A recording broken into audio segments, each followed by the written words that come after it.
Matur nuwun Ibu Pak Arif. Yes. Mohon maaf mengganggu waktu istirahatnya.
Mae mireng suarane kok mriki.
Nih, Bapak Ibu, mohon izin untuk memulai kegiatan nggih.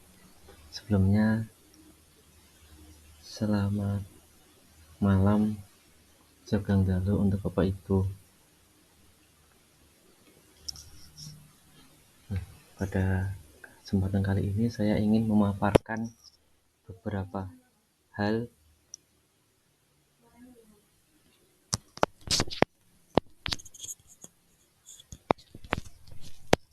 cek cek cek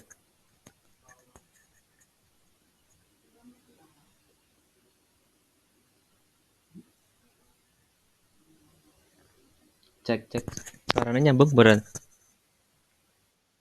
cek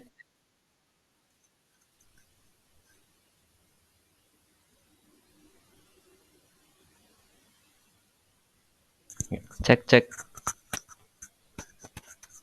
krungu ra Dik?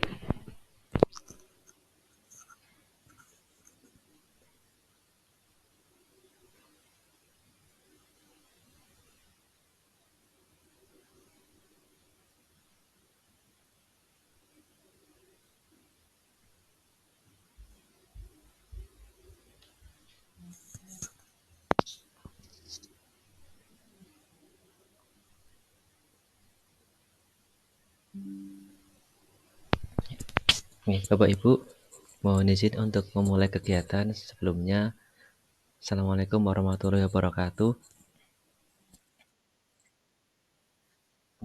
Terima kasih Bapak Ibu guru hebat, salam dan bahagia.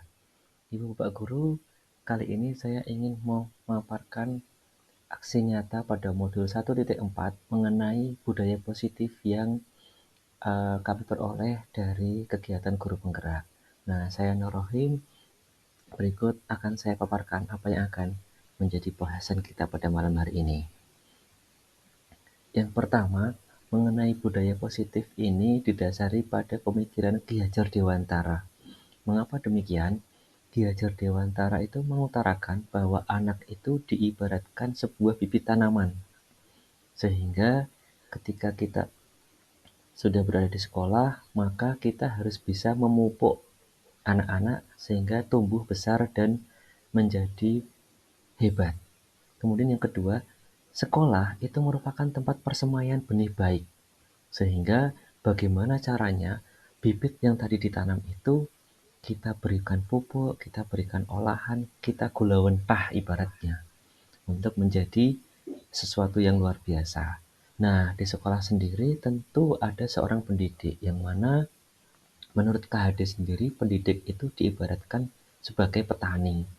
Maka dari itu, pendidik bersiap-siap untuk menyiapkan bahan dan alat supaya bibit-bibit tadi menjadi luar biasa. Nah, kemudian latar belakang selanjutnya mengenai Ki Hajar Dewantara itu memiliki pola pemikiran tentang kodrat alam dan kodrat zaman pada anak.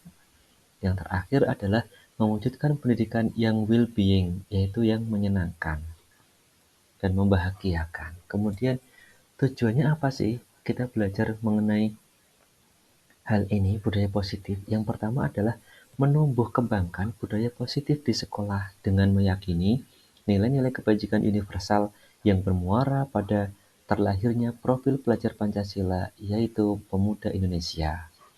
Nah, selanjutnya ada beberapa hal yang ingin dicapai. Yang pertama, mengenai terwujudnya kesepakatan kelas dan evaluasi secara berkala.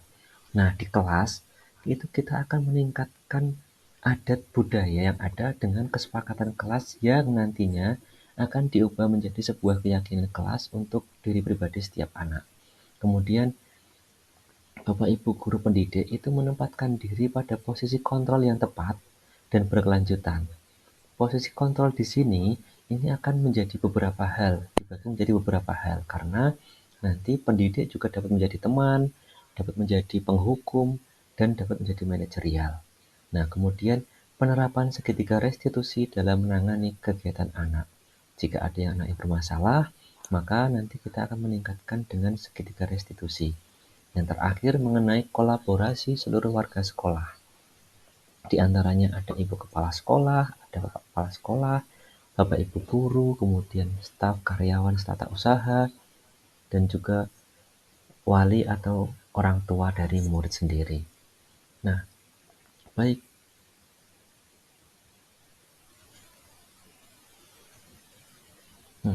Kita lanjutkan. Apa sih pengertian dari budaya positif itu? Jika dilihat dari bahasa, budaya berarti hasil dari budi, pola pikir, pemikiran. Kemudian dapat juga berarti adat atau kebiasaan, sedangkan positif merupakan pasti, ketegasan, keadaan jiwa yang dipertahankan lewat usaha sadar. Sehingga budaya positif ini jika dilihat dari tata bahasa merupakan hasil dari buah pemikiran manusia yang menjadi kebiasaan dan dengan keadaan jiwa yang sadar ini mempertahankannya. Nah, untuk itu maka kita akan mencapai hal-hal yang menjadi dasar kita untuk menerapkan budaya positif di lingkungan sekolah. Bahwa budaya positif ini merupakan sebuah tantangan bagi pendidik, yang mana pendidik ini harus kuat mental, kuat sikap, kuat semuanya, dan mempunyai bekal yang luar biasa, sehingga nanti dapat menaklukkan yang namanya pendidikan di era abad 21. Nah, budaya positif di sini dapat dicapai dari seperti satu, perubahan paradigma belajar. Yang kedua, mengenai disiplin positif. Yang ketiga, ada nilai-nilai kebajikan. Dilanjutkan kebutuhan dasar manusia, ada motivasi perilaku, kemudian posisi kontrol guru, keyakinan kelas, dan segitiga restitusi. Nah, dari ke-8 hal ini, nanti kita akan membahas satu persatu sedikit demi sedikit. Untuk itu, monggo silahkan disimak. Yang pertama mengenai perubahan paradigma belajar. Apa sih yang diharapkan dari perubahan paradigma belajar? Kita tahu bersama, kita sudah ketahui bersama bahwa kurikulum itu pasti akan berkembang. Seperti kurikulum kita. Dulu saya mengenal kurikulum 1994. Sebelumnya ada kurikulum 1984. Kemudian ada kurikulum 2004. Kemudian ada kurikulum 2014. Dan yang sekarang merupakan kurikulum merdeka. Nah, dari perkembangan kurikulum itu pasti akan ada hal-hal yang ingin dicapai. Kemudian dari perubahan paradigma ini kita belajar jika dulu itu pendidikan masih teacher center, sehingga semua aktivitas itu guru yang menentukan, guru yang memulai, guru yang menjadi role model. Namun perubahan paradigma sekarang ini adalah student center, sehingga anak-anak diberi kebebasan, diberikan sebuah eh, ilmu, kemudian diberikan sebuah harapan supaya dapat berkembang secara mandiri. Kemudian kita juga mengedepankan tentang pengembangan keterampilan individu anak di abad 21, yang mana yang pertama ada berpikir kritis, kemudian kreativitas, nah ada kolaborasi, komunikasi, pemecahan masalah, problem solving, dan literasi digital. Nah ini yang sangat sulit, yang mana ini nanti akan terwujud dalam 6 profil pelajar Pancasila. Kemudian selanjutnya ada disiplin positif. Nah, apa sih disiplin positif ini? Disiplin itu kalau diartikan secara bahasa berarti belajar. Maka disiplin positif di sini di, diartikan menjadi sebuah pendekatan dalam rangka menerapkan disiplin anak tanpa menggunakan sebuah hal yang membebani. Nah, kenapa? Karena hukuman itu dianggap beban oleh anak-anak. Kemudian hadiah itu dianggap sebagai sebuah hal yang menjadi apresiasi.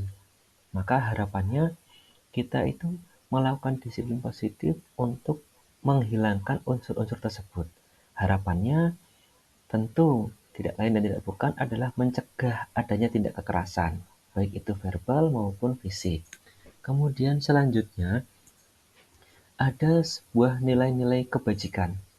Nah, nilai-nilai kebajikan sendiri merupakan sifat-sifat positif dari manusia yang merupakan tujuan mulia yang ingin dicapai oleh setiap individu.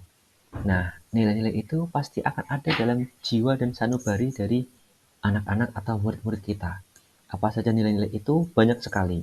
Ada nilai keadilan, ada tanggung jawab, kejujuran, bersyukur, lurus hati, berprinsip, integritas, kasih sayang, rajin, komitmen, percaya diri, kesabaran, tekun, dan masih banyak lagi. Nah, nilai-nilai ini yang akan kita buka sebagai pendidik, yang akan kita maksimalkan untuk menumbuh kembangkan potensi yang dimiliki oleh murid-murid kita. Kemudian, dilanjutkan dari kebutuhan dasar manusia. Nah, kebutuhan ini sebenarnya ingin sekali dipenuhi oleh anak-anak tersebut, anak-anak kita. Maka, kadang kita melihat di sekolah itu ada anak yang kadang Ibu Guru mengatakan bandel, atau mengatakan sok-sokan, atau mengatakan agak ngelunjak. Itu karena ada sebuah kebutuhan dasar manusia yang belum terpenuhi, sehingga anak tersebut mencoba untuk memenuhi kebutuhan tersebut. Nah, kebutuhan tersebut antara lain ada survival, kebutuhan bertahan hidup. Nah, ini yang menjadi paling utama dalam kebutuhan-kebutuhan manusia. Kemudian love and belonging, kebutuhan untuk dicintai dan diterima oleh orang lain. Nah, kebutuhan ini juga menjadi dasar karena ini akan dilakukan dengan sepenuh hati dan kita selalu berusaha untuk dapat diterima dengan orang lain. Kemudian kebutuhan mengenai kontrol atas hidup kita. Selanjutnya ada kebebasan, yaitu murid-murid atau anak-anak itu ingin mendapatkan sebuah kebebasan terhadap pilihannya sendiri. Nah, ini yang kadang-kadang kalau non sewu di sekolah itu dulu ada yang namanya tatib. Tata tertib itu ada untuk dilanggar. Nah, ini karena anak-anak itu merasa butuh kebebasan. Kemudian kebutuhan kesenangan, kepuasan. Nah, anak-anak ternyata itu membutuhkan hal ini. Karena kadang kalau anak-anak itu puas, maka dia akan selalu bahagia. Nah, kita lanjut pada hal selanjutnya, yaitu mengenai motivasi perilaku manusia. Mohon maaf, ada kesalahan ketik. Manusia. Nah, yang pertama, kenapa anak-anak di sekolah itu ada yang merasa takut terhadap guru X, ada yang merasa senang dengan guru X, ada yang merasa jengkel, ada yang merasa ilfil mungkin. Nah, yang pertama mungkin terkait dengan anak-anak tersebut memiliki motivasi untuk menghindari ketidaknyamanan atau hukuman. Nah, kadang kita mengenal dulu ada guru killer. Nah, anak-anak pasti akan takut dengan guru killer. Namun paradigma itu sekarang dirubah. Kemudian motivasi yang kedua adalah untuk mendapatkan sebuah penghargaan atau imbalan. Nah, yang ketiga ini mengenai uh, motivasi yang diinginkan oleh anak-anak dengan cara menghargai diri sendiri dengan nilai-nilai yang dipercaya. Nah, kita sebagai pendidik nanti mau seperti apa? Apakah mau mewujudkan anak-anak kita yang nomor satu, atau nomor dua, atau nomor tiga? Harapannya sebagai guru yang ada di abad 21 ini dapat menerapkan ilmu dan potensi dirinya untuk mengembangkan murid-murid kita pada poin yang ketiga ini. Jadi memotivasi anak-anak kita untuk menjadi orang yang mereka inginkan dan lebih menghargai diri sendiri dengan nilai-nilai yang mereka percaya. Nah, selanjutnya tentang posisi kontrol guru. Nah, di sini guru merupakan sebuah atau seorang yang memiliki pengaruh. Artinya, guru menjadi orang yang dapat mengontrol apapun di sekolah, tentang murid terutama. Yang pertama, posisi kontrol guru itu ada 5.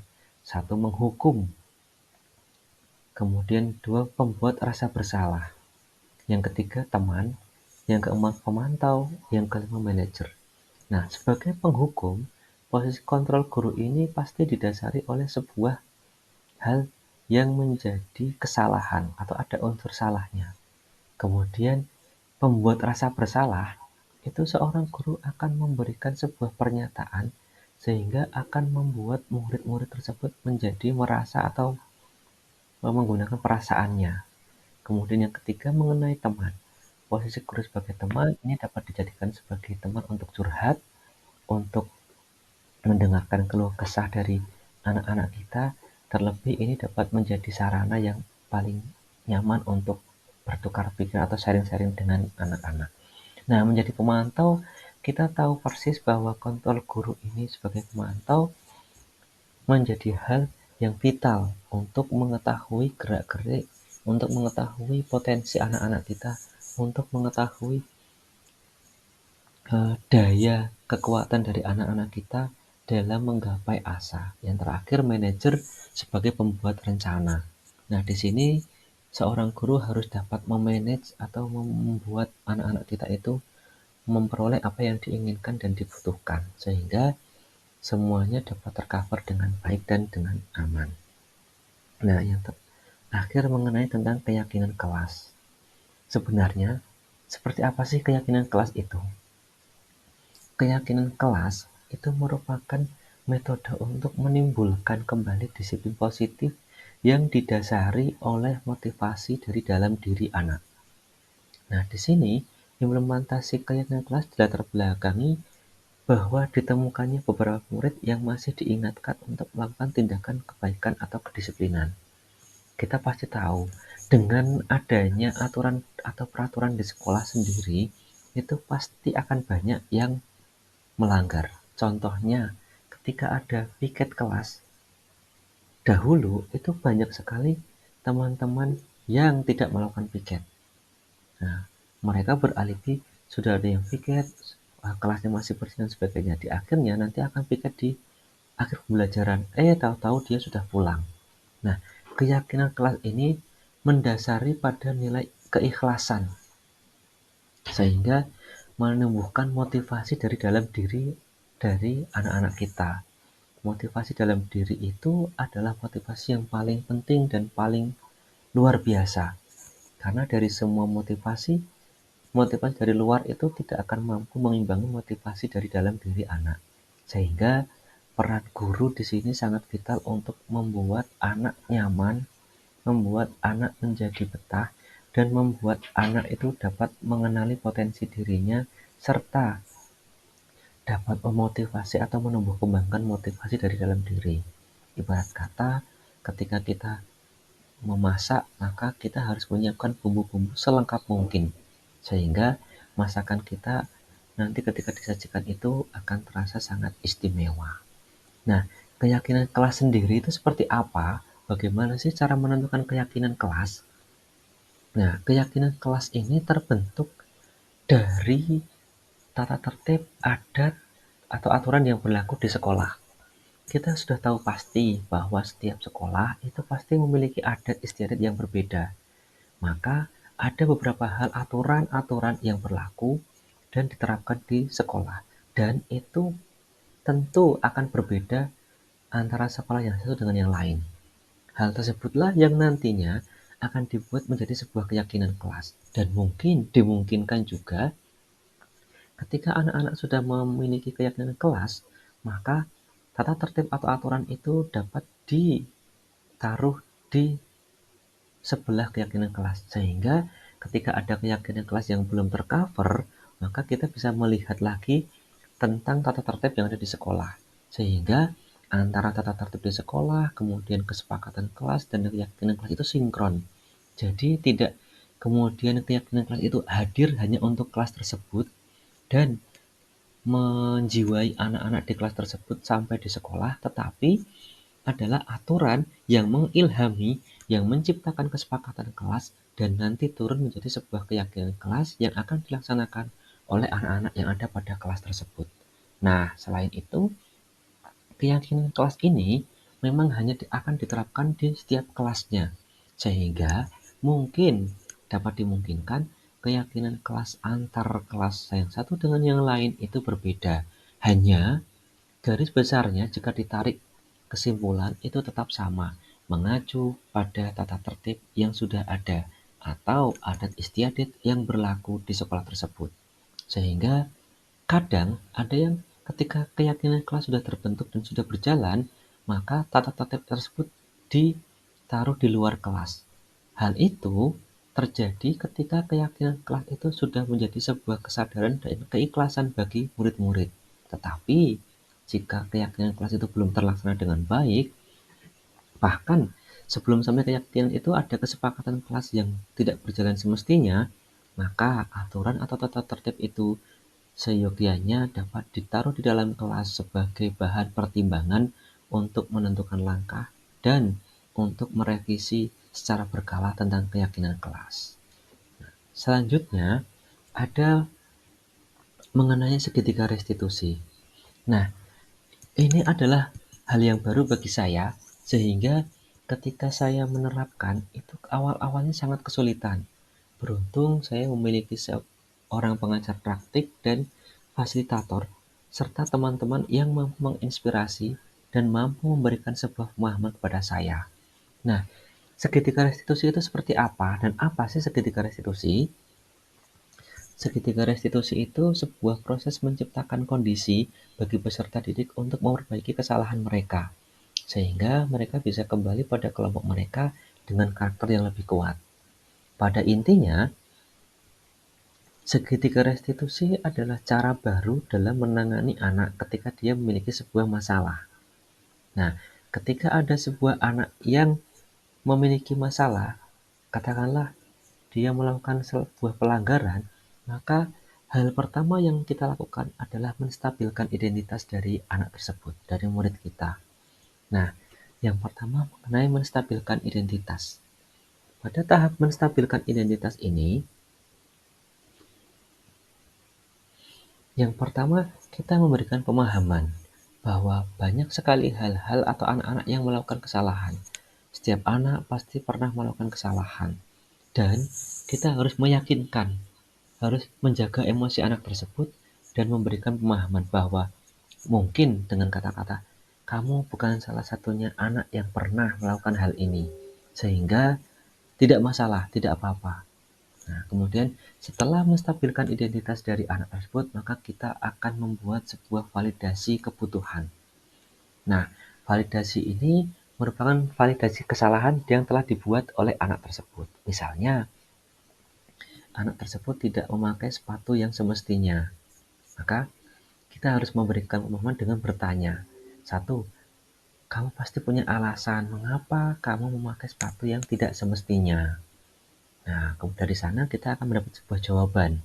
Jawaban itu yang nanti akan kita adopsi untuk bisa memberikan solusi. Kemudian eh, kita juga beri pemahaman dengan adakah cara yang lebih efektif untuk mendapatkan apa yang kamu butuhkan. Nah, kalau tadi misalkan kamu punya alasan tidak memakai sepatu yang semestinya, kemudian mengapa bisa terjadi? Kamu dapat terlambat. Sudah jam berapakah sekarang? Kok baru sampai di sekolah? Nah, kemudian yang terakhir adalah kita akan mengulang nilai-nilai yang telah disepakati dan menjadi sebuah keyakinan kelas. Kemudian selain itu, kita juga akan menanyakan cita-cita atau harapan dia ke depan atau keinginan dia seperti apa.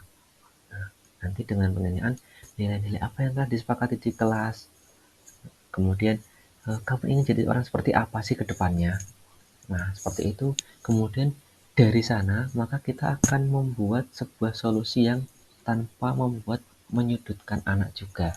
Dari sana, kita akan menjadi orang atau orang tua atau guru yang menjadikan murid-murid kita ini tetap menjaga kondusivitasnya dan dapat kembali ke teman-temannya dengan rasa yang sama atau lebih kuat rasanya. Jadi tidak kemudian misalnya ada anak dipanggil di kesiswaan, "Kamu diapain? Kamu kenapa?" Kemudian nanti sampai di kelas ditertawakan oleh teman-temannya sehingga dia menjadi tidak pede. Tapi kita akan menguatkan di kelas dan akan membuat lebih kuat. Kemudian kita juga akan meyakinkan dan memotivasi diri dari anak tersebut. Nah, dari sana kita akan mendapatkan sebuah jiwa-jiwa yang sangat luar biasa, yang nantinya kita akan mendapatkan hal-hal yang menjadikan anak-anak itu memperoleh kodratnya. Karena setiap anak itu pasti ada kodrat zaman dan kodrat alamnya. Kemudian kita kalau bicara mengenai kodrat zaman dan kodrat alamnya, maka setiap peserta didik atau murid itu pasti akan memiliki kodrat alam atau bawaan yang kita tidak dapat mengubahnya. Sehingga kadang kita menjumpai sekolah yang heterogen, yang homogen, atau banyak bercampur-campur kebudayaan, adat, ekonomis orang tuanya, kemudian banyak hal yang dapat terjadi di sekolah. Nah, hal itu kita harus mampu menyikapinya dengan memahami karakter setiap anak. Kemudian kodrat zamannya, kalau dulu nih, nah kita sering mengenal, wah kalau dulu saya bolos sampai rumah, orang tua diberitahu saya akan ditambah hukumannya. Di sekolah sudah dihukum dengan berat, sekolah dari rumah juga saya dapat hukuman. Nah, kita akan mengakomodasi kodrat zaman, sehingga mungkin banyak anak-anak sekarang yang mengatakan, ojo dibanding-bandingke. Nah, hal itu yang membuat kita menjadi paradigmanya berubah dari yang dulu mungkin eh, menggunakan sebuah cara yang ampuh berhasil di zamannya. Sekarang kita juga sebagai pendidik harus menggunakan cara yang ampuh di zamannya saat ini. Nah, sekarang tentu beda dengan zaman dulu. Kemudian selanjutnya adalah tentang kolaborasi. Nah, bagaimana semua ini dapat terwujud? Semua ini dapat terwujud jika seluruh stakeholder, seluruh manajerial, seluruh komponen, seluruh warga sekolah itu dapat bersatu, dapat menjalin kerjasama yang baik. Nah, siapa saja sih warga-warga sekolah tersebut? Yang pertama mengenai kepala sekolah. Nah, sebagai seorang manajerial, hal ini sangat vital. Kemudian, guru dan staf tata usaha. Guru yang menangani anak-anak di kelas pasti akan tahu dan paham tentang anak-anaknya. kemudian staf tata usaha yang akan membantu kita menyiapkan perlengkapan dalam pembelajaran, sehingga hal ini tidak kalah pentingnya. Apapun, guru tidak akan dapat melaksanakan sendiri tanpa bantuan dari teman-teman di staf tata usaha. Kemudian yang tidak kalah penting adalah orang tua atau wali. Nah, kenapa? Kita ketahui bersama bahwa anak-anak belajar di sekolah itu dari jam 7 sampai 15.30. Kalau dihitung itu sekitar 8 jam. Nah, dari ke-8 jam itu kalau sehari ada 24 jam, artinya 16 jam, 15 jam itu anak-anak akan berada di lingkungan keluarganya.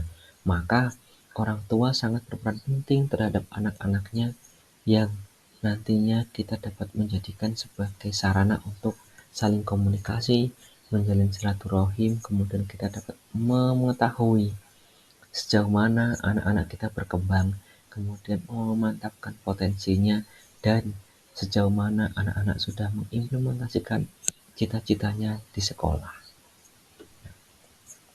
Yang terakhir dari saya adalah menjadi guru abad 21 banyak tantangan, namun percayalah, kita mampu melampauinya. Jadi tidak sekedar melalui dan melampaui untuk menjadikan murid-murid kita meraih kodrat alam dan kodrat zamannya demi terwujudnya profil pelajar Pancasila. Nah, demikian yang dapat saya sampaikan. Ada kurang lebihnya mohon maaf dan terima kasih.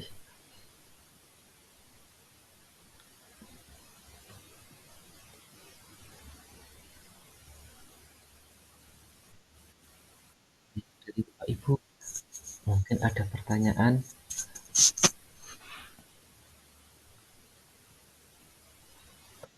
dibahas ya, nggih monggo. Monggo Bu Laili.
Nggih, waalaikumsalam warahmatullahi wabarakatuh. Mohon maaf bisa diulang yang pertama mengenai teori kontrol apa yang paling tepat nggih? Yang kedua tentang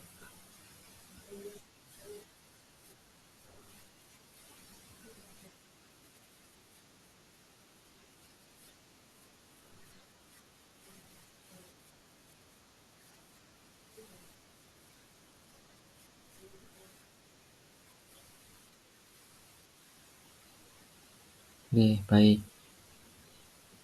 Yang pertama mengenai posisi kontrol guru. Apakah kita sebagai pendidik ini punya andil ya? Sebagai seorang pendidik pasti kita dituntut untuk memahami anak karena kita diberikan sebuah keleluasaan sehingga ya kita punya sebuah kontrol. Nah, di mana kontrol tersebut menjadi sebuah hal yang vital karena kadang sebagai seorang pendidik pasti kita tidak luput karena kita sebagai manusia tidak luput dari rasa salah. Kadang pikiran kita juga terbagi-bagi. Banyak hal yang kita lakukan sehingga kadang emosi kita kadang naik, kadang turun. Nah, ketika kadang emosi kita menaik, kemudian ada anak yang melakukan kesalahan, kita kadang jengkel. Anggap saja kita di rumah, kita punya anak, kemudian anak kita rewel, kita sedang memiliki banyak kegiatan dan tugas. Kadang-kadang kita terbawa emosi, akhirnya anak kita akan dimarahi. Padahal yang terbaik adalah kita harus memahami anaknya terlebih dahulu. Karena kita harus dapat memahami kondisi anak dulu. Jangan sampai nanti kita melakukan hal yang membuat emosi dan anak itu akan menjadi sakit hati atau terlarut juga dalam emosi. Nah, nanti anak tersebut akan menjadi merasa sakit hati atau seperti apa, sehingga itu nanti akan mematikan motivasi dari anak tersebut. Nah, kalau dilihat dari posisi kontrol ini, manakah yang paling tepat? Yang pertama, posisi kontrol ini menurut saya adalah sebagai manajer. Karena sebagai manajer kita dapat merancang dan dapat melengkapi atau menjadi paket komplit dari memberikan sebuah hukuman, membuat rasa bersalah, kemudian sebagai teman, sebagai pemantau dan manajer. Nah, mungkin seperti itu yang dapat saya sampaikan. Apakah sudah cukup?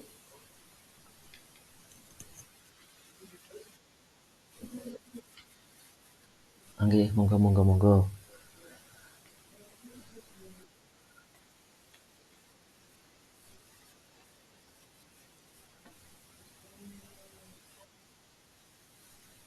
Menangani anak. Oke, oke, oke.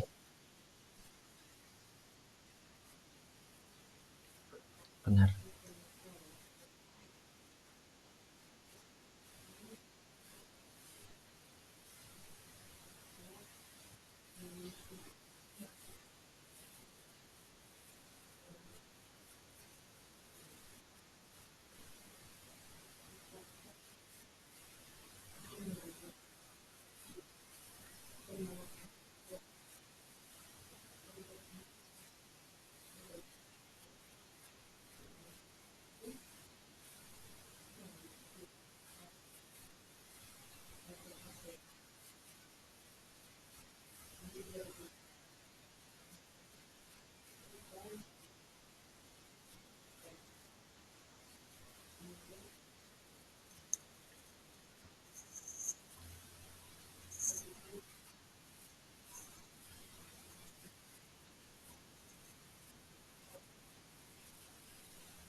Ya, oke, terima kasih atas pertanyaannya. Nah, yang ini menarik juga yang dibahas, nggih. Kadang-kadang kita masih melihat nggih, beberapa sekolah yang masih menggunakan sistem kredit point. Nah, hal yang menarik adalah dulu saya juga mengalami hal tersebut. Ketika saya melakukan sebuah kesalahan, maka akan ada sistem kredit point yang didapat. Kemudian hal itu diakumulasi mencapai ke titik poin tertentu, maka kita akan mendapatkan surat peringatan.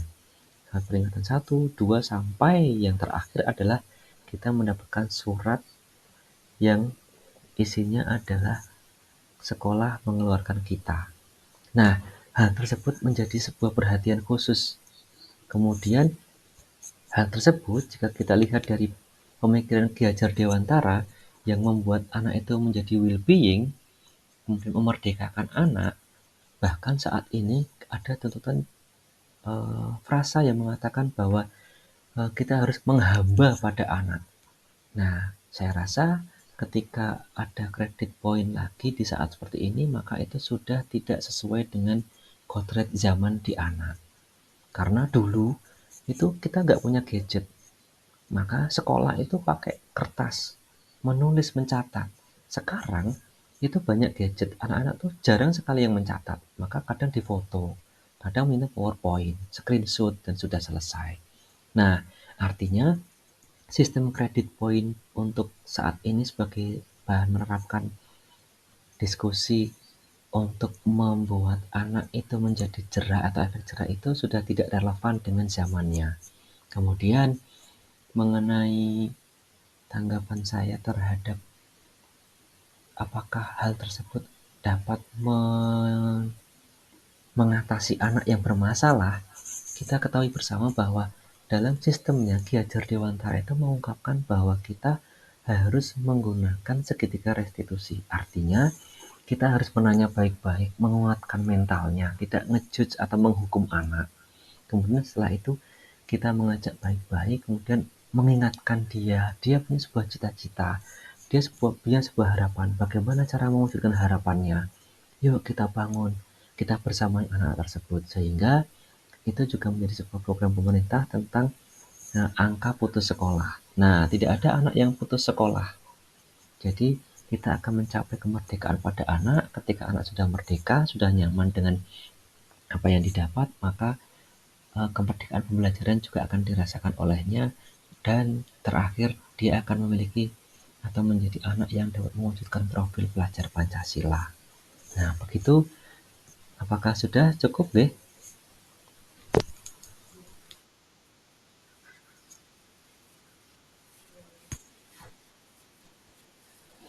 Ya,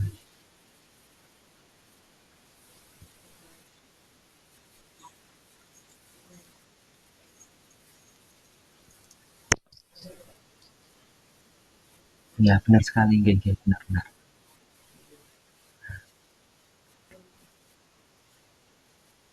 Ya, oke, terima kasih, Matur nuwun. Nah, saya kira waktunya sudah terlalu jauh. Nah, terima kasih atas atensinya Bapak Ibu, hebat semuanya. Barangkali ada kesalahan, ada tutur kata yang kurang berkenan, mohon dimaafkan. Jeneng selo waterkali sesonderan, apuronto menawi wonten klepat kawula. Selamat malam, salam dan bahagia Bapak Ibu guru hebat. Wassalamualaikum warahmatullahi wabarakatuh. Matur nuwun.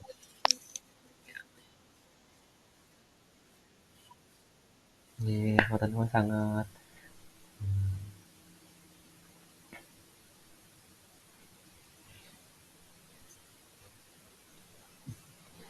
Matur nuwun Bapak Ibu sedaya, Bu Ika, Bu Windy, Pak Arif, dan teman-teman semuanya. Wah, ampun Bu. Nggih, matur nuwun Bu. Ampun Bu. Siap nggih, Pak Arif. Siap nggih. Nggih, sampun Pak Arif nggih, Bu Windy matur nuwun sanget Bu.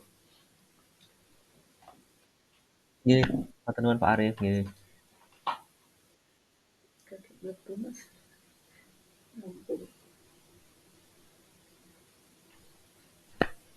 Bu Windy matur nuwun nggih, nggih.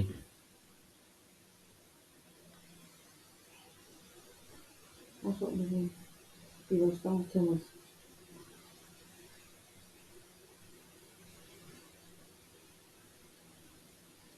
Setengah jam lah. Bu Windy siap.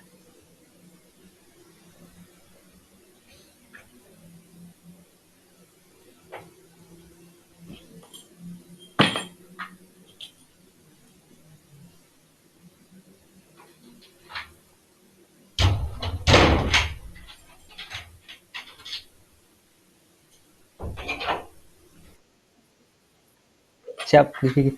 Nggih Bu, monggo Bu, nembe kula WA lho. Coba.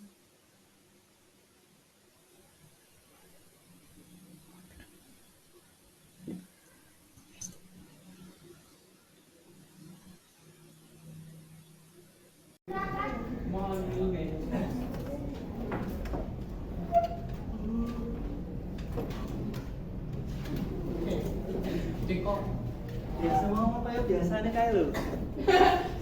Saya yo. Oh ya, Mbak, anteng Mbak kelasnya. Oh, biasanya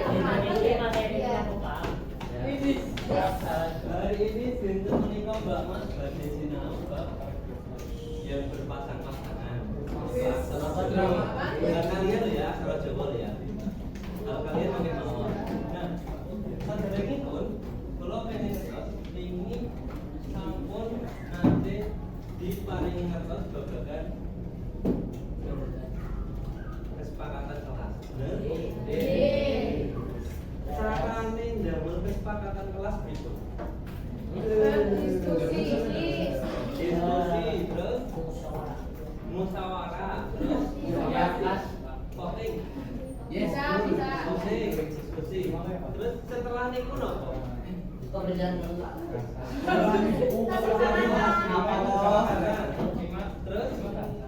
setelah diskusi penerapannya berikut.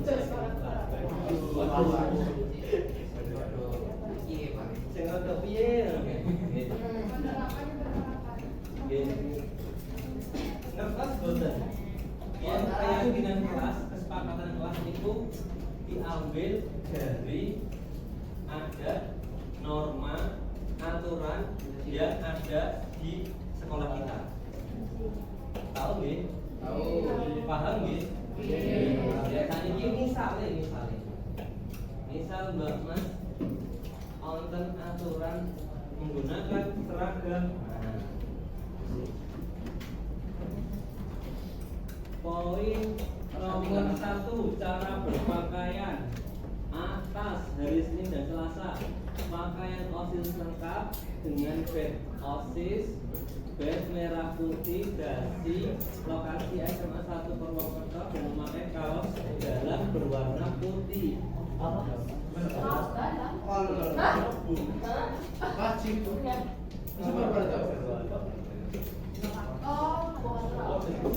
Ini aturan nih, kira-kira kesepakatan kelas dan keyakinan yang akan dibuat seperti apa? Menggunakan tulis tadi. Bahasa Jawa yang sah, bahasa Indo yang sah.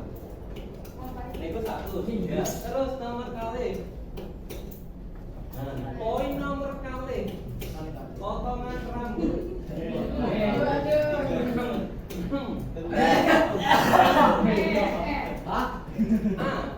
Peserta didik putra maupun putri, potongan rambut harus rapi sesuai dengan fungsinya sebagai pelajar. Oke, sebagai pelajar nih. Nomor B, poin B, khusus peserta didik putra, rambut bagian depan tidak menyentuh alis, bagian samping tidak menyentuh telinga, bagian belakang tidak menyentuh kerah baju. Oke. C, rambut tidak boleh dilihat atau disemir. Kira-kira kalau ada aturan seperti itu, kesepakatan kelas yang bisa diambil dan keyakinan apa yang boleh dibuat?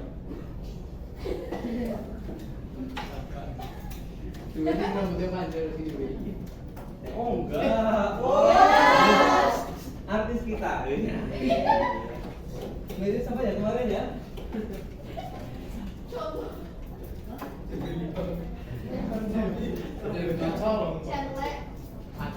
Tulisan kan? Jangan lupa kan? Tulis kalau tentang rambut tadi loh. Yes. Keyakinan apa yang harus disepakati di kelas ini? Kalau aturannya kan nggak boleh. Nggak boleh panjang dan sebagainya. Maka keyakinan apa yang kemarin sudah disepakati. Pas bikin itu betul.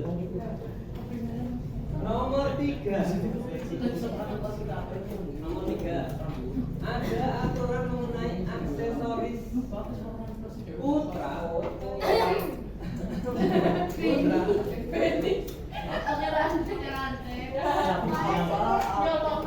Peserta didik yang tidak peserta didik putra tidak dibenarkan memakai aksesoris, misalnya anting-anting, gelang, kalung, dan aksesoris lainnya yang tidak pantas. Meskipun emas itu pantas, tapi untuk putra tidak pantas di sini. Sedang ada. B, peserta didik putri tidak boleh bersolek atau make up dan mengecat rambut berlebihan.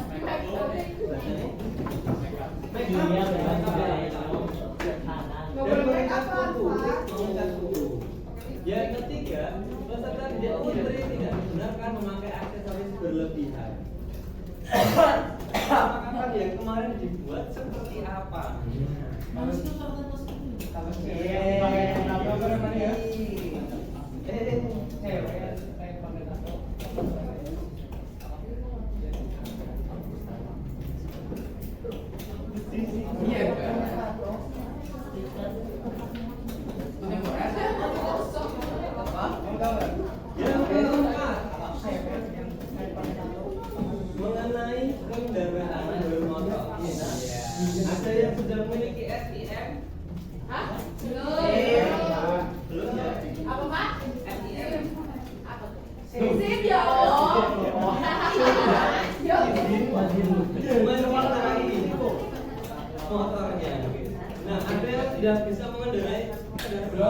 Belum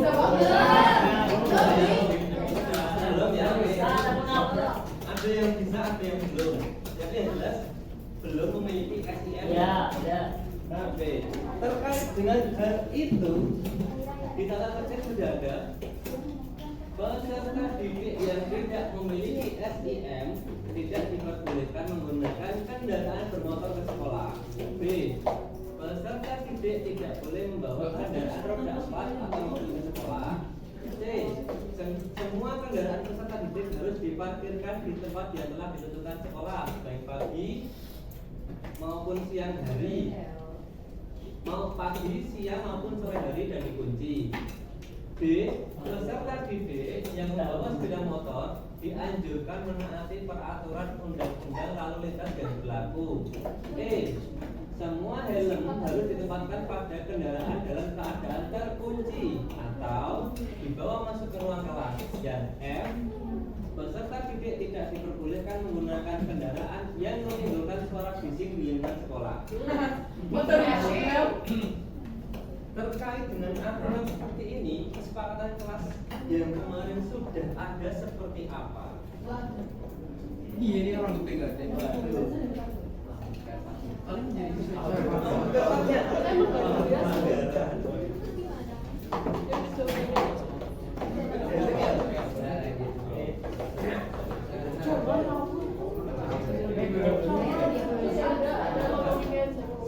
Masa satu lagi.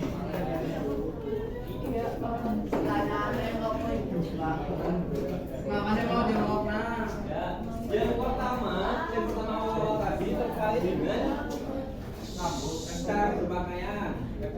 Yang kedua potongan rambut. Yang ketiga aksesoris. Yang keempat mengenai kendaraan. Oke, paham ya? Yang kelima ini terkait dengan kegiatan upacara bendera dan apel. Yang belum. Belum ayo. Jujur dong, yang belum jujur. Ayo. Ini depan dulu nih.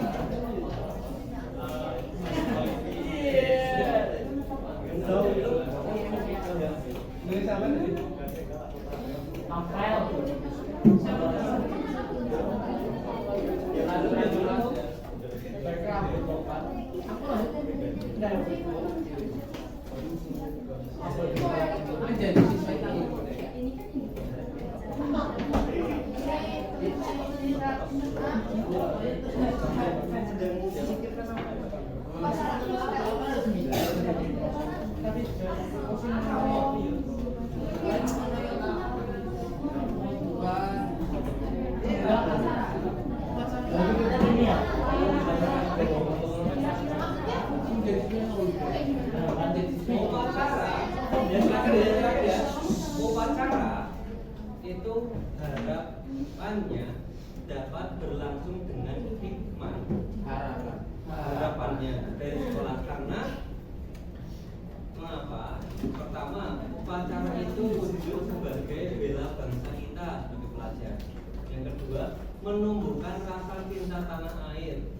Yang ketiga, menghargai jasa-jasa para pahlawan yang telah gugur dalam mendirikan negara kesatuan Indonesia. Yang keempat, 5, 6, 7, dan sebagainya seterusnya itu adalah bentuk kita, tanggung jawab kita sebagai pengemban amanah dalam kemerdekaan. Jadi kita harus menjaga. Nah, kesepakatan kelasnya kemarin seperti apa? Apakah boleh berbicara? Apakah